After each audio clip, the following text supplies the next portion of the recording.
Un premier rapport de renseignement portant le numéro RF PM 2122 émanant du directeur du renseignement de la Direction générale de la sécurité extérieure Bernard Emier au président de la République française Emmanuel Macron, daté du 14 novembre 2021. Monsieur le Président, est-il dit dans ce premier rapport, en réponse à votre demande d'enquête sur les données géostratégiques et les développements diplomatiques et économiques entre la République française et le Royaume du Maroc, nous pouvons vous dire que nous sommes devenus dans une position peu enviable et sommes devenus les grands perdants des développements récents au Royaume du Maroc qui ont commencé par un accord militaire décennal qui sert de feuille de route dans le domaine de la coopération militaire et de défense. Puis, il y a encore ceci, entre autres. D'autres menaces transfrontalières avec les Marocains et nous, les Français, ne sont plus devenues essentielles dans ce contexte. La reconnaissance américaine de la marocanité du Sahara a encouragé le Maroc à durcir ses positions contre nous, et Rabat nous demande de nous engager pleinement dans la nouvelle dynamique qu'il a mise dans l'évaluation de sa politique étrangère. Cela a fragilisé nos positions dans la revendication par le Royaume de nombreux privilèges que nous avions l'habitude d'obtenir en douceur et spontanément, afin de faire pression sur Rabat. Aussi, pour préserver nos différents acquis, nous vous demandons de donner des ordres urgents au ministère des Affaires étrangères pour réduire le nombre de visas accordés aux Marocains, ainsi que de durcir au maximum les conditions d'octroi de ces visas. Dans un second rapport de renseignement du même acabit, portant le numéro RF PM 2223 et datant du 7 mai 2022, il est dit ceci. Monsieur le Président, la situation est devenue très compliquée pour nos intérêts au Royaume du Maroc.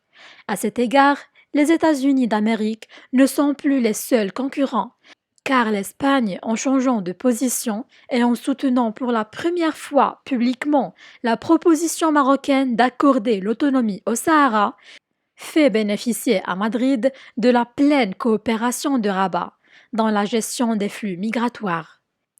L'Espagne, sachant cela, et depuis une précédente expérience, que lorsque les relations avec le Maroc sont bonnes, l'arrivée de migrants est considérablement réduite. Une position qui garantit que Madrid ne revendiquera pas les villes occupées de Ceuta et Melilla. Cela donne à l'Espagne une priorité économique et sécuritaire avec Rabat. Nous en arrivons alors au quatrième rang après les États-Unis, Israël et l'Espagne dans les relations internationales avec le Royaume du Maroc.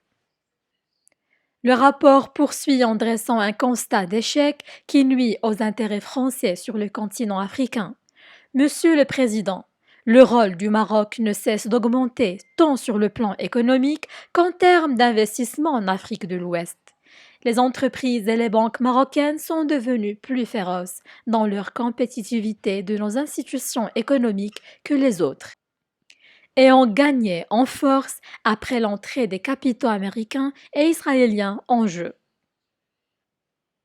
Et de toucher à un autre volet, celui de la coopération en matière de renseignement militaire entre le Maroc d'une part et les États-Unis d'Amérique et Israël d'autre part, est intolérable et nos intérêts avec un allié traditionnel sont entrés dans la zone rouge.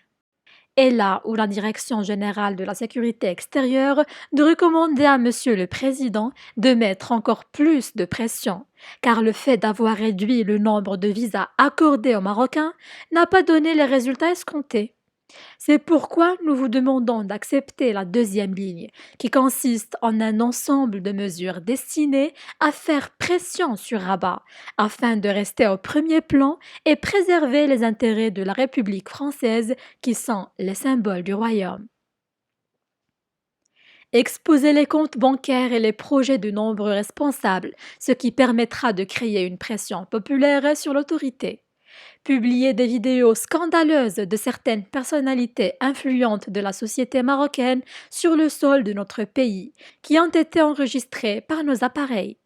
Donner le feu vert à la justice pour suivre de nombreux responsables marocains. perturber l'avancement des projets marocains en Afrique, travailler pour ne pas changer beaucoup de grands pays, notamment européens, dans leur position vis-à-vis du dossier du Sahara. Publication des rapports noirs sur les droits de l'homme et l'aspect humanitaire au Maroc dans les grands journaux internationaux. Bizarrement, il y a pour conclure ce clin d'œil probablement inséré par une taupe algérienne influente au sein de la Direction générale de la sécurité extérieure. En Algérie, on nous demande une réconciliation historique en échange du recouvrement de notre influence économique et politique, et cela ne peut être ignoré, car nous ne pouvons pas gâcher cette occasion historique.